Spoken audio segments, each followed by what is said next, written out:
everyone, welcome back to my greenhouse. That's right, today we're inside the greenhouse. It is still chilly outside. I think the high today is going to be 41 or so. Since it is chilly outside, I thought I'd bring you guys inside the greenhouse here and give you a little tour, as it were. It's going to be very short because there's not much going on here in the greenhouse, but I do have things happening here in the greenhouse. So I'm actually going to start off with my citrus trees right here behind me. Now, if you're new to the channel, I have 4 citrus trees, 2 lemon, 1 orange, and 1 key lime. I bring them here into the greenhouse because even though they're all supposed to be cold hardy, down to like 20, we always run the chance here in Eastern North Carolina of getting below 20. In fact, I think the coldest temperature this week is supposed to be like 25. But I discovered the hard way the first year that they're more susceptible to the cold when they're in pots. And I almost lost one of my lemon trees due to that fact a few years back. So this year, as I did last year and the year before, I believe, I brought them here into the greenhouse, and this is where they reside over the winter. It's always a little bit of a, not a problem, but just a challenge to work around them, especially since I think they all have thorns. Maybe not the orange tree, but definitely the lemon trees, and the key lime I think also has thorns, which, you know, if you're not paying attention, you either snag your clothing or you just poke yourself. It's not fun. The challenge for me this year was, and you can probably see it definitely on this guy here, is I think all of the trees, except for the key lime, no, I'm looking at the key lime now, and it did suffer a little bit. I think they all got aphids on them. I couldn't see them because I'm old and I'm blind, but I noticed there was a lot of mottling on the leaves, and the leaves are just falling off in droves. And they felt really dirty and gritty. So what I did was I gave them a thorough soak down from the pot all the way up to the top leaves, all the way around with neem oil. That seems to have addressed the problem. The other thing I did was we had one day where we're going to have rain. It was going to be like 45, 48. So I put the trees outside to help wash that neem oil off and any and all bugs that might be on them. And it seemed to have done the trick. They seem to have gotten better in that regard, but they still don't look in great shape. So I think what I'm going to do is this probably in the next 2 to 3 weeks, maybe 4 weeks, but no later than that. No later than February, because they start to flower, I believe, in February. I'm going to repot most, if not all of these. This way it'll put them into fresh potting soil, and I can address maybe any further issues at that point. So then hopefully once we get past our last freeze and I put them back outside, they'll be that much, they'll have everything they need to then start putting on new leaves, hopefully, and succeeding. I've never actually run into this problem before, but this year I have. So my trees, they don't look great, but they're still alive. And and hopefully, again, like I said, when I repot them, they'll have just that much extra nutrition, and they'll be in a better medium, so then hopefully they can succeed next year. So yeah, that's my citrus trees.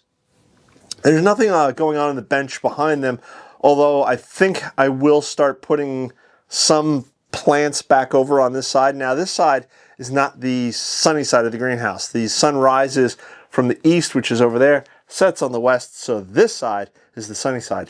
This side is the darker side. It's still pretty bright. Nonetheless, I'll be probably putting some plants over here, freeing up bench space over here in the near future. But right now, there's nothing else over here. Let me show you what's on this side. Now, on this side, I have many, many, many plants because, as I said before, this is the sunnier side of the greenhouse. So I'll start right here with this box, which is where I'm growing my winter crop, as it were. I have spinach, and then I have a mesclun lettuce. I believe that was a free giveaway from Baker Creek. And then I have salad bowl mix. They're not as big as I thought they would be at this point, and that I think that's simply because of the cold nights. Now, last fall, the prediction was from the National Weather Service is that this winter would be a warm winter for Eastern North Carolina, for the Eastern North Carolina area. It's supposed to be warm and dry. Well, we are probably drier than normal at this point. We've only gotten a few rains, nothing over an inch I think we've got a ½ inch, ¼ inch, another ½ inch, something like that. So not a lot of rain, but the days are definitely colder this year. So we've had a lot of freezing nights, probably more than we did last year. And this is an unheated greenhouse. So whereas the salads, they don't get a frost on them, they haven't been killed by a frost, that cold does definitely stunt the growth of them. And also back over here, my radishes. Now my radishes back here, they say radishes take approximately 30 days to grow, depending upon the variety. Some of them grow a little faster, some of them a little longer. 30 days is general rule of thumb. These guys have been probably in the ground since, I want to say maybe November. So they're not, they're very small, but they're growing. They're still alive, which is the good news. And again, it's probably because of those super cold nights that we get. So that stunts their growth, that slows their growth down. Both of these will probably come out in the next 3 to 4 weeks, maybe. So I'll be starting seeds the next 2 weeks or so. I don't know how many or what varieties I'm going to be starting as of yet.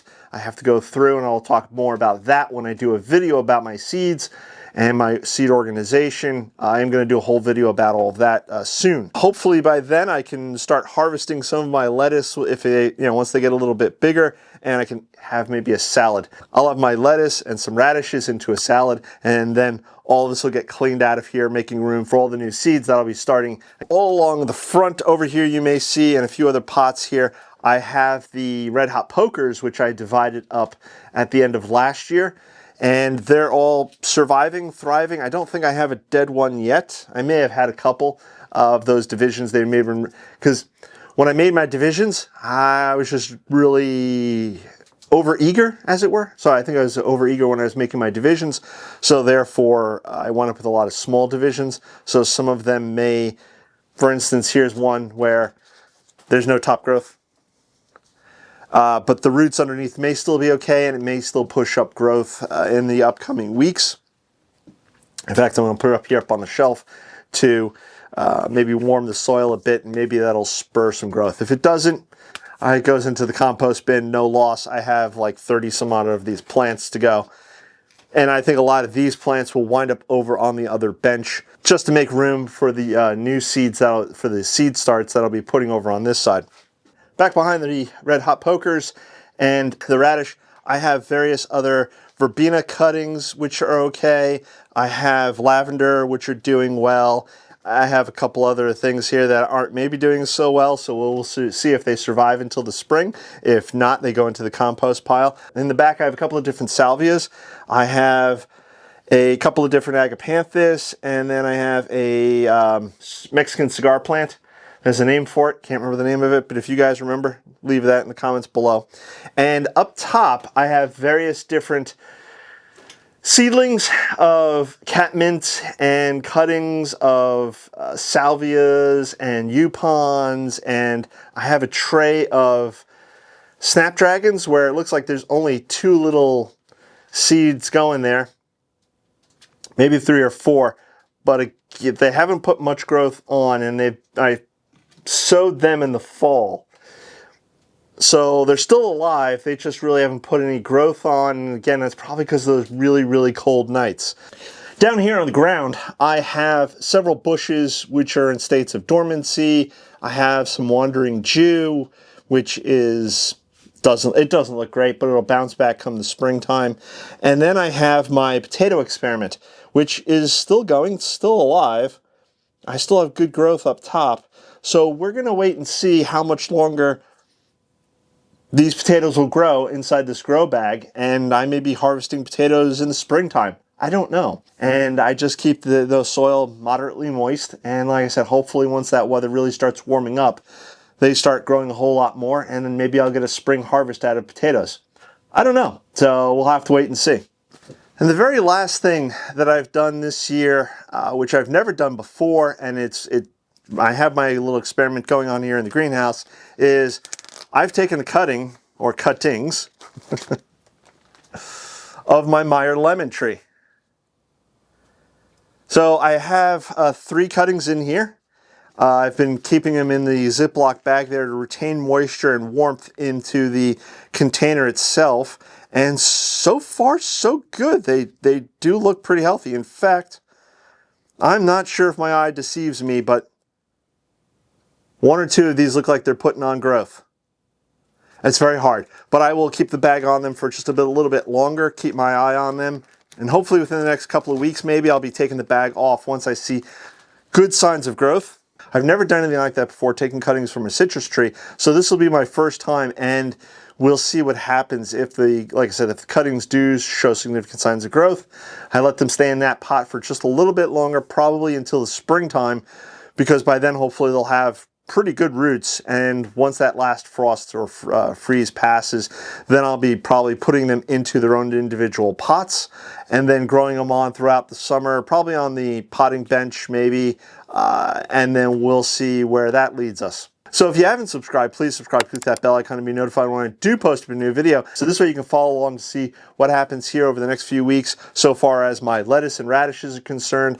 This bench will be drastically changing over the next few weeks as well, because again, I'm going to be starting my seeds in the next few weeks, so I'll have to make room for them on this side of the bench, on this side of the greenhouse. The next video I'm doing is me organizing my seeds, and I'm going to show you how I do that, how I store my seeds, how I organize my seeds, and what seeds I've purchased for the 2025 season. So you'll have to stay tuned for all of that. I think that's going to wrap it up for today. With all of that, I'm going to catch you on the next one. Bye-bye.